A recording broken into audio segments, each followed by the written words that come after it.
Praise lord everyone. మొదటి రాజుల గ్రంథము 17వ అధ్యాయంలో మనము సారెపాతు విధవరాలు వృత్తాంతం చూసినట్టయితే తను భర్తను కోల్పోయింది. ఒక్కగానొక కుమారుడు ఉన్నాడు.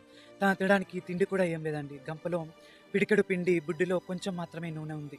తను అనుకోవచ్చు, నన్నెవరు చూసుకుంటారు? అయ్యో! ఈ కరువు కాలంలో నన్ను ఎవరు పోషిస్తారు? నాకు ఏం లేదే అని చెప్పి. కానీ తనను దేవుడు చూసాడండి. ప్రవక్త అయిన ఏలియాను తన దగ్గరికి పంపించాడు.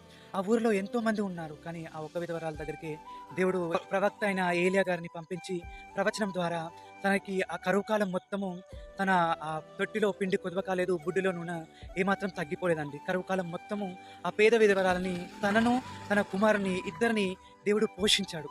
ఈరోజు మీరు కూడా అలాంటి పరిస్థితుల్లోనే ఉన్నారేమో. తినడానికి తిండి కూడా లేదు కావచ్చు. కానీ దేవుడు అంటున్నాడండి, ఆ పేద విధవరాలిని పోషించిన నేను మిమ్మల్ని కూడా పోషిస్తాను అని చెప్పి. దేవుని పైన నమ్మకం ఉంచండి. దేవుడు తప్పకుండా మీరు ఎటువంటి పరిస్థితిలో ఉన్నప్పటికీ మిమ్మల్ని పోషించి, మిమ్మల్ని ఆదరించి, మిమ్మల్ని గొప్ప చేసే దేవుడే ఉన్నాడండి.